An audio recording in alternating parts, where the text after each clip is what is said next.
Welcome to yet another episode of Headwrap Kaboozi. Yay! Hey, can't you clap for me?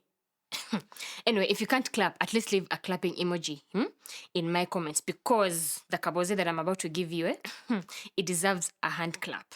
I know most of you thought I wasn't going to release another video.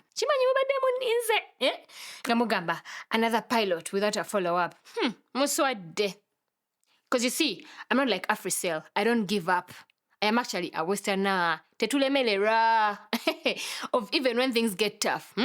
We are like milk. We never get spoiled. We just become bongo. I promise you another episode, and here it is. But this video, it almost defeated me. Because you see, I am a city girl at heart. Everyone knows that. But when you take me to the village, I become like her. Imagine 5G fashion sense with no network. And I was there for a whole week. Oh, how did I even survive? Anyway, let me tell you. So, one day I was there chilling, minding my own business, having a good time, watching Netflix, scrolling through Instagram and Twitter.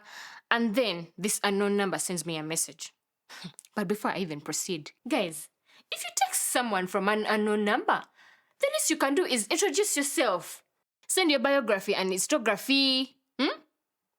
Mutumenya, you make communication very difficult. And you know me, I'm not the kind of person that will ask you who you are or why you're texting me, because I find it so rude. Ella, if you check my phone, I have over 60 contacts saved as unknown. Unknown 1, unknown 2, unknown 3, unknown 60, like very many unknowns. And I'll only save them because I want to know them by their statuses. For example, unknown 17 used to post a lot of SDA songs and chitenges, and that's how I knew that was my auntie. So this person sends me a message and says, hey, the big money gig that we talked about, are you still interested? Big money? Obviously, I wasn't about to ask who it was. So I just responded and texted and said, I am not yet convinced. Please tell me more. And then this person started yapping. It's like they had bought a whole paka SMS bundle. He told me about by-elections, Kasokoso Sagala Nkoko, campaigns, and all that nonsense. And just like that, he saved himself from being saved as unknown 66 because he was the LC chairman of a village that has a very long and complicated name. Mbu Kasokoso Sagala Nkoko. Nayoba, who comes up with such names? And also these villagers, why is it that they hate Nkoko so much? Uganda Zabo.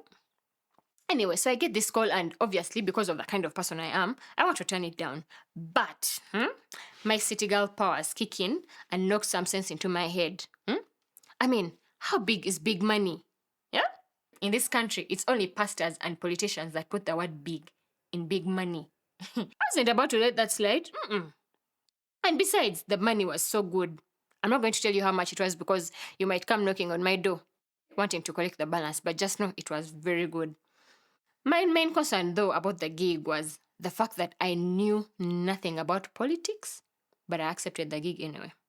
And immediately I was packed up and I was on the road. Meanwhile, why is it that the road from Jinja to Kampala is called Kampala Highway, but the road from Kampala to Jinja is called Jinja Road? So my sponsor is a film studio.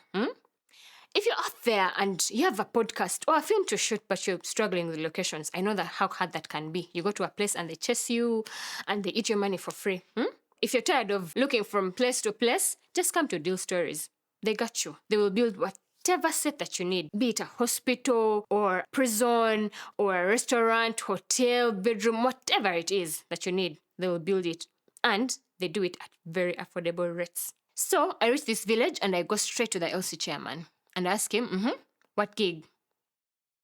And he's like, are you an influencer? I tell him, yes, I'm an influencer. And then he says, I want you to influence the elections in this village. In fact, I want you to make me trend so that I can win this election.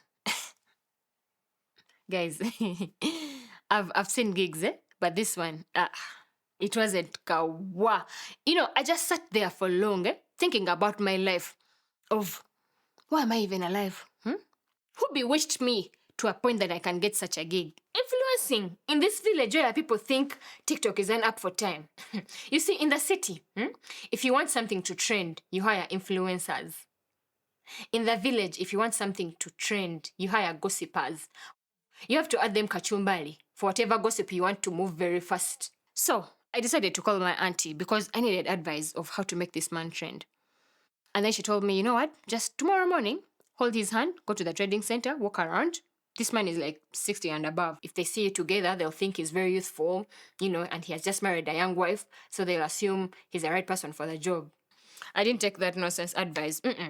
What I did, however, is I went to the trading center and announced myself as a campaign manager. Oh, people flocked around me. Imagine, I was in the village, and me being a celebrity. Actually, these people constructed a stage very fast and told me to go up there and sing because apparently to them, every celebrity is a musician. I was having a good time. I was enjoying myself. I was, getting used to the spotlight that I even started to sing. Now, when this chairman saw me singing, he came and put his hand over my mouth and said, "Wait, stupid, what are you doing? I had you here to give speeches as my campaign manager. Why are you singing?" Here? Cutting now, You know me, I am very sharp. I had to deliver some speech somehow. So what I did is I recited lyrics from my favorite songs, which are Prisoner by Lucky Dube, Born This Way by Lady Gaga, and Hips Don't Lie by Shakira. Guys, I delivered the best political speech ever. By the time I was done, everyone was cheering, yay! Well, why don't I ever get this kind of love from the city? Anyway, we moved into the villages, campaigning, talking to people, and of course I was giving speeches, reciting my favorite songs. And the people loved us and they did whatever we wanted, and they even gave us gifts. Like chicken. Guys, live chicken. I remember there is this young girl who gave me a mango and she had to peel it first before she gave it to me because she assumed I couldn't peel a mango. These people didn't know that back in the day, I could climb trees worse than CGI ever did on those Avengers movies. Actually, I remember back in the day when I was still young, I think it was 2017, 2018. I must have been in P7, 2019 there. Trees, especially mango trees, would get shivers whenever they saw me coming. But these days, I get no respect whatsoever in the city. Can you imagine? The other day, I went to buy juice and the store refused. Meanwhile, I have a friend who used to call those rappers straw condoms. Anyway, his history, ancient history, obscene. Moving on. There are very many other things that make village life different from town life. For example, a fridge. In the city, if you want to preserve your milk, you put it in a box that works on electricity. The whole day. But in the village, just leave it in the cow. You can always fetch it when you want it and it will be fresh. The other thing is load shedding. In the city, there is so much load shedding, it has actually become a national anthem. Every day you wake up to announcements of, plant shutdown in this area, blah, blah, blah. And this usually happens in Nigeria because these guys never want to give bribes. That's why they be in darkness all the time. In the village, we still get some load shedding. It's just not the kind that you think. Because you see, in the city, sometimes the power goes off. But in the village, sometimes the power comes on. Anyway, sorry, I got distracted. But I was telling you how I was influencing for this chairman.